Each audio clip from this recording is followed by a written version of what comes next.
अस्सलामुअलैकुम। आज हम लोगों ने क्लास 6 मैथमेटिक्स की एक्सरसाइज 3.3 को स्टार्ट करना है। क्वेश्चन नंबर 1 से 3.1 और 3.2 चैनल पे ऑलरेडी अपलोडेड है। अगर उनमें से कोई एक्सरसाइज आप देखना चाहते हैं तो आप चैनल विजिट करके देख सकते हैं। अगर आप चैनल पे नए हैं या अभी तक आपने चैनल को सब्सक्राइब नहीं किया तो सब्सक्राइब करके बेल आइकन प्रेस कर लें ताकि जैसे ही कोई न्यू वीडियो अपलोड हो आपको उसकी नोटिफिकेशन रिसीव हो जाए। 3.3 का हमारे पास क्वेश्चन नंबर 1 है, find x ratio y ratio z and x ratio z if x ratio y is 4 ratio 5 and y ratio z is 5 ratio 7। इस क्वेश्चन में हम ये देखते हैं कि हमें x रेशो y गिवन है 4 रेशो 5 और y रेशो z गिवन है 5 रेशो 7। हमने x ratio y ratio z calculate करनी है। तो इसको कैलकुलेट करने के लिए हम ये देखते हैं कि हमें x रेशो y गिवन थी 4 रेशो 5, तो x रेशो y में हम लोग लिख लेंगे 4 रेशो 5। इसी तरह y रेशो z गिवन है 5 रेशो 7, तो नेक्स्ट लाइन में हम लोग y और z की रेशो लिख लेंगे 5 रेशो 7।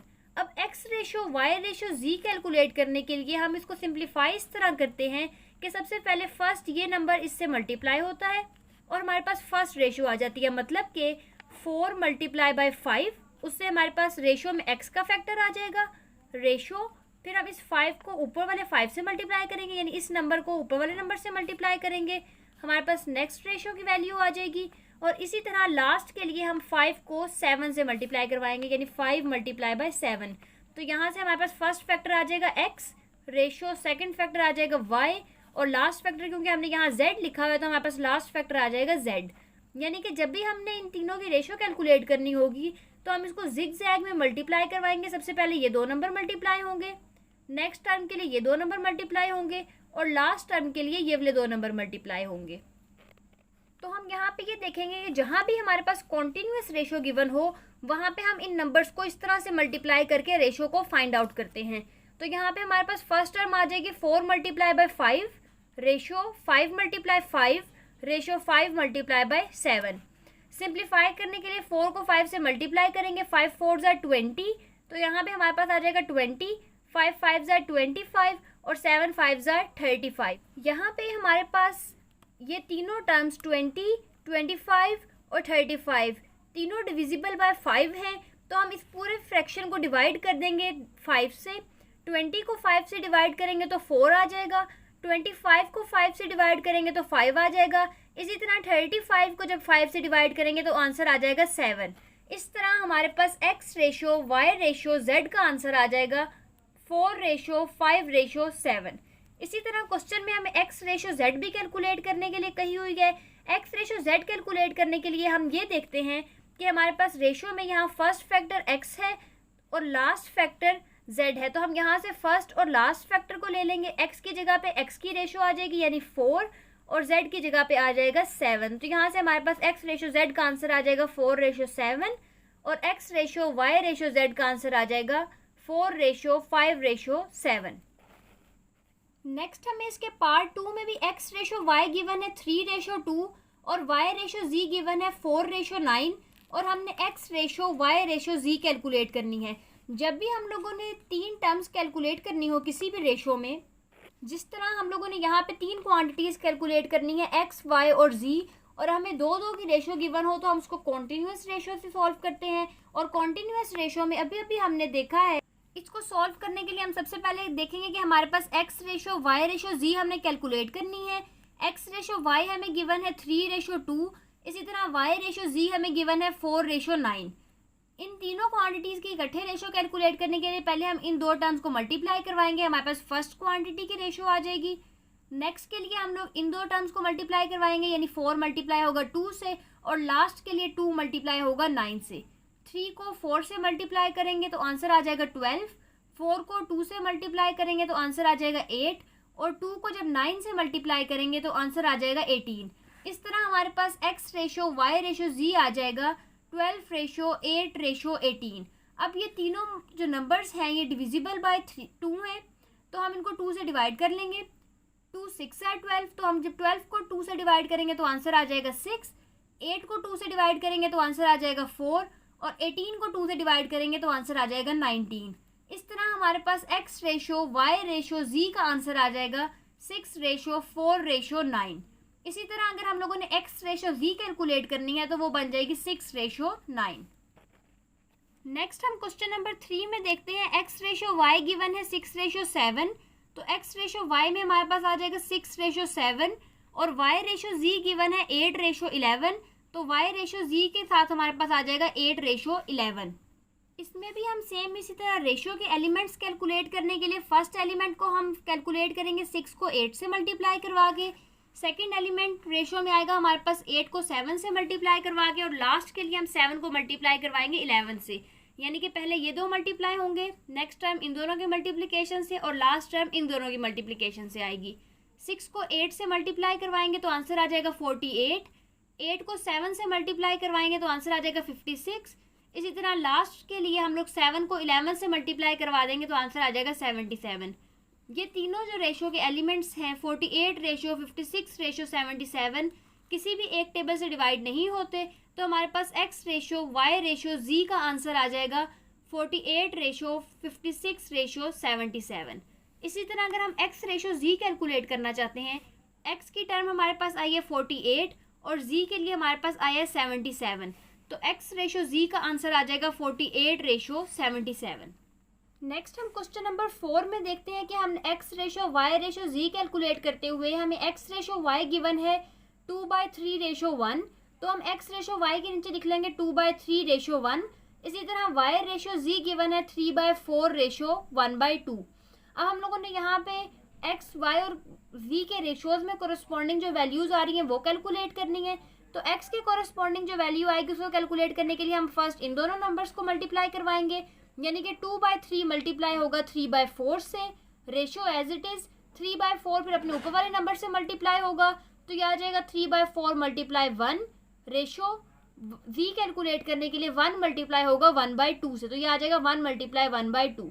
सिंप्लीफिकेशन करते हुए ये 3 से कैंसिल हो जाएगा, 2 1s are 2, 2 2s are 4, तो यहाँ पे हमारे पास बच जाएगा 1/2, रेशो एज इट इज 3 को 1 से मल्टीप्लाई करेंगे तो ये बन जाएगा 3/4 एज इट इज, रेशो 1 को जब 1/2 से मल्टीप्लाई करवाएंगे तो आंसर आ जाएगा 1/2। यहाँ अब हमारे पास रेशो में आंसर आ गया 1/2 रेशो 3/4 रेशो 1/2। अब हम यहाँ पे ये देखते हैं कि हमारे पास यहाँ पे जितने भी डिनोमिनेटर हैं 2, 4 और 2, अगर हम इनका एलसीएम कैलकुलेट करें तो हमारे पास आंसर आता है 4। तो हम इस डिनोमिनेटर वाली टर्म को कैंसिल करने के लिए इन सारी फ्रैक्शंस को मल्टीप्लाई करवा देंगे 4 से, तो 4 मल्टीप्लाई हो जाएगा 1/2 से। इसी तरह 3/4 से मल्टीप्लाई करवाएंगे 4 को, और लास्ट में 1/2 को मल्टीप्लाई करवाएंगे 4 से। जब 4 1/2 से मल्टीप्लाई होगा 2 2s are 4, तो हमारे पास यहाँ पे बच जाएगा 2, 4 4 से कैंसिल होगा 3 एज इट इज आ जाएगा, और यहाँ पे 2 2s are 4, तो हमारे पास 2 आ जाएगा। इसको सिंप्लीफाई करके हमारे पास इस क्वेश्चन में x ratio y ratio z का आंसर आएगा 2 रेशो 3 रेशो 2। क्वेश्चन नंबर 5 में हम देखते हैं हमें x रेशो y गिवन है 2/3 रेशो 5/2, तो हमारे पास यहाँ पे x ratio y ratio z में x रेशो y की जगह पे आ जाएगा 2/3 रेशो 5/2। इसी तरह y रेशो z गिवन है 1 रेशो 3/2, तो हमारे पास यहाँ से y रेशो z के नीचे आ जाएगा 1 रेशो 3/2। अब x ratio y ratio z calculate करने के लिए हम अगेन जिगजैग मल्टीप्लिकेशन करेंगे, जिसमें हमने x के कोरस्पॉन्डिंग वैल्यू कैलकुलेट करनी है इन दो टर्म्स को मल्टीप्लाई करवा के, यानी कि 2/3 multiply by 1। Next value calculate होगी 1 को मल्टीप्लाई करना है उसके ऊपर वाली टर्म से, यानी कि 5/2 से, और लास्ट हम इन दोनों की मल्टीप्लिकेशन करवाएंगे 5/2 को मल्टीप्लाई करवाएंगे 3/2 से। अगर हम इसकी सिंप्लीफिकेशन करें 2/3 जब 1 से मल्टीप्लाई होगा आंसर आ जाएगा 2/3, 5/2 1 से मल्टीप्लाई होगा आंसर आ जाएगा 5/2। यहाँ कोई कटिंग नहीं हो रही तो 5 3 से मल्टीप्लाई होगा आंसर आ जाएगा 15, 2 2 से मल्टीप्लाई होगा आंसर आ जाएगा 14। अब यहाँ हमारे पास डिनोमिनेटर में 3 वैल्यूज गिवन है 3, 2 और 4।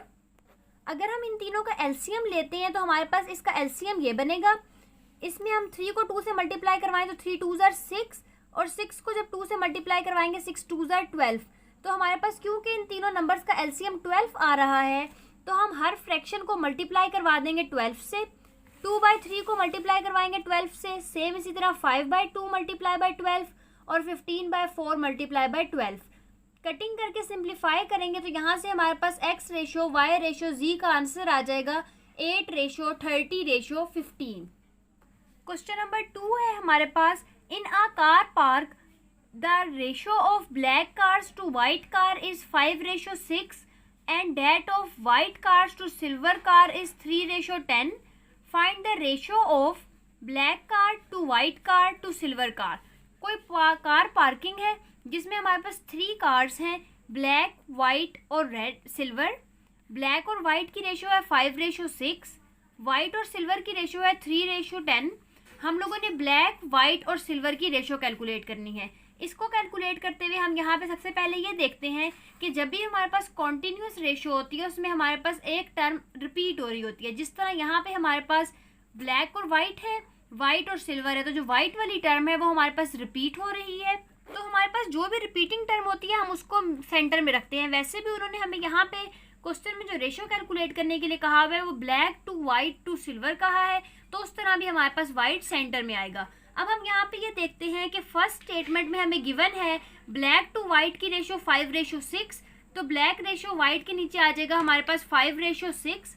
इसी तरह वाइट टू सिल्वर की रेशो गिवन है 3:10, तो हमारे पास वाइट रेशो सिल्वर में आ जाएगा 3:10। अब इनके कोरस्पॉन्डिंग हम लोग black ratio white ratio silver calculate करने के लिए सबसे पहले 5 को मल्टीप्लाई करेंगे 3 से, नेक्स्ट वैल्यू कैलकुलेट करेंगे वाइट के कोरस्पॉन्डिंग, उसके लिए हम 3 को मल्टीप्लाई करेंगे 6 से, और लास्ट सिल्वर के कोरस्पॉन्डिंग वैल्यू कैलकुलेट करने के लिए हम 6 को मल्टीप्लाई करेंगे 10 से। तो यहाँ पे हमारे पास 5 मल्टीप्लाई बाय 3 आ जाएगा, ratio 3 multiply by 6 ratio 6 multiply by 10। 5 को 3 से मल्टीप्लाई करेंगे तो 5 3 जार 15, 6 को 3 से मल्टीप्लाई करेंगे 6 3 जार 18 और 6 10 जार 60। यहाँ पे हमारे पास 15 रेशो 18 रेशो 60 आ रहा है। तीनों डिविजिबल बाय 3 है तो हम इसको डिवाइड कर देंगे 3 से। 15 को 3 से डिवाइड करेंगे आंसर आ जाएगा 5, 18 को 3 से डिवाइड करेंगे आंसर आ जाएगा 6, 60 को 3 से डिवाइड करेंगे तो आंसर आ जाएगा 20। यहाँ से हमारे पास black ratio white ratio silver का आंसर आ जाएगा 5:6:20। क्वेश्चन नंबर 3 है हमारे पास, the salaries of A and B are in ratio 8:3, the salaries of B and C are in ratio 5:12, express the salaries of A B and C in the form of continued ratio. यहाँ पे भी हमारे पास 3 elements हैं A B और सी। ए और B की ratio given है 8:3, person B और पर्सन सी की रेशो गिवन है 5:12, और हमने ए बी सी की रेशो कैलकुलेट करनी है। यहाँ पे भी क्योंकि हमारे पास बी टर्म रिपीट हो रही है तो हम बी को सेंटर में रखेंगे और ए रेशो बी रेशो सी कैलकुलेट करेंगे। तो यहाँ से हम लोगों ने कैलकुलेट करना है ए रेशो बी रेशो सी।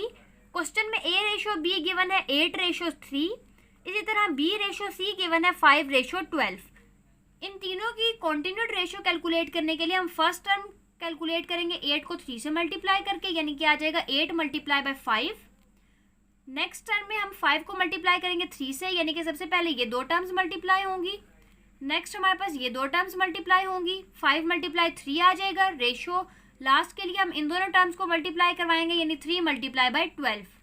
अब यहाँ पे 5 को 8 से मल्टीप्लाई करवाएंगे तो 40 आ जाएगा, 5 3 जार 15 और 3 12 जार 36।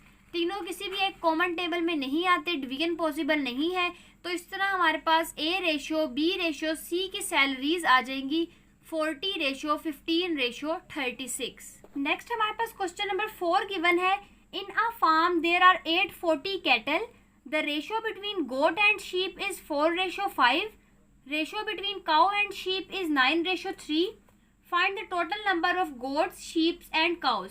कोई फार्म है जिसमें 840 कैटल हैं जो कि गोट शीप और काउज हैं। गोट और शीप की रेशो 4:5 है और काउज और शीप की रेशो 6:3 है। हमने ये फाइंड आउट करना है कि total number of goats sheeps और काउज कितनी है कैटल में।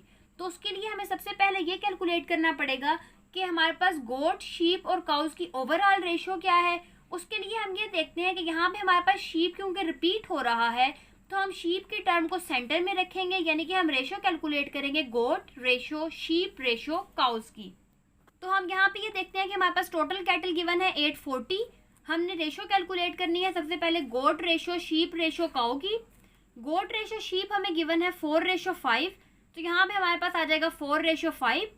नेक्स्ट हम लोगों को काउज रेशो शीप गिवन है, लेकिन क्योंकि हम यहाँ शीप रेशो काऊ लिख रहे हैं तो हमारे पास ये रेशो, क्योंकि हम शीप रेशो काऊ उलट ले रहे हैं तो हम यहाँ पे भी इसको उलट लेंगे। ये बन जाएगा 3:9, क्योंकि हमारे पास काउज की रेशो है 3:9 और शीप की रेशो है 3, तो शीप की रेशो में हमारे पास 3 ही आएगा और काउज की रेशो क्योंकि 9 थी तो हम काउज की रेशो में 9 ही लिखेंगे। अब क्योंकि हमने इस रेशो को ओवरऑल कैलकुलेट करना है तो फर्स्ट टाइम के लिए हम इन दोनों को आपस में मल्टीप्लाई करवाएंगे, यानी 4 × 3 रेशो एज इट इज, 3 × 5 और लास्ट काउज की कोरस्पॉन्डिंग वैल्यू कैलकुलेट करने के लिए 5 × 9। 4 को 3 से मल्टीप्लाई करेंगे तो 4 3 = 12, 5 3 = 15 और 9 5 = 45। यहाँ से हमारे पास आ जाएगा 12:15:45। तीनों टर्म्स डिविजिबल बाय 3 है तो इसको 3 से डिवाइड कर देंगे। 12 को जब 3 से डिवाइड करेंगे तो आंसर आ जाएगा 4, 15 को 3 से डिवाइड करेंगे आंसर आ जाएगा 5, 45 को 3 से डिवाइड करेंगे तो आंसर आ जाएगा 15। यहाँ से हमारे पास गोट रेशो शीप रेशो काऊ की रेशो आ गई है 4:5:15। अब हमने ये कैलकुलेट करना है कि total number of goats sheeps और काउज कितनी थी उस कैटल में। तो हम यहाँ पे सबसे पहले कैलकुलेट करेंगे sum of ratio. Sum of ratio calculate करने के लिए हम इन तीनों रेशो वाली टर्म्स को ऐड करेंगे, यानी कि 4 + 5 + 15। इससे हमारे पास आंसर आ जाएगा 24। अब सबसे पहले हम लोगों ने नंबर ऑफ गोट्स कैलकुलेट करनी है। नंबर ऑफ गोट कैलकुलेट करने के लिए या कोई भी हमारे पास जो भी रेशो एलिमेंट गिवन है, अगर हमने उसके total number of that element count करना है तो हमारे पास जो भी उसके रेशो गिवन है, यानी कि हमारे पास जिस तरह यहाँ पे गोट रेशो शीप रेशो काऊ में गोट की रेशो आई थी 4, तो हम जब नंबर ऑफ एलिमेंट्स यानी कि number of goats find out करेंगे तो रेशो में जो भी इसकी टर्म थी उसको डिवाइड करेंगे सम ऑफ रेशो से मल्टीप्लाई बाय टोटल कैटल। तो यहाँ पे इसकी रेशो हमें गिवन है 4 divided by sum of ratio 24 multiply total cattle आ जाएंगे 840। इनको सिंप्लीफाई करेंगे तो हमारे पास आ जाएंगे number of goats. Number of sheep calculate करने के लिए भी हमने यही चेक करना है कि हमारे पास जो रेशो आई थी उसमें शीप की रेशो गिवन थी 5, तो हमारे पास 5 डिवाइड होगा सम ऑफ रेशो से और इसको मल्टीप्लाई करेंगे टोटल नंबर ऑफ कैटल से, तो हमारे पास आ जाएगा नंबर ऑफ शीप्स। सेम इसी तरह हम लोग नंबर ऑफ काउज कैलकुलेट करेंगे। नंबर ऑफ काउज कैलकुलेट करने के लिए हमारे पास सबसे पहले जो रेशो आई थी उसमें काउज के कोरस्पॉन्डिंग वैल्यू है 15, तो हम 15 को डिवाइड करेंगे सम ऑफ रेशो 24 से, मल्टीप्लाई करेंगे टोटल नंबर ऑफ कैटल्स 840 से, तो यहाँ से हमारे पास नंबर ऑफ काउज आ जाएंगी 525।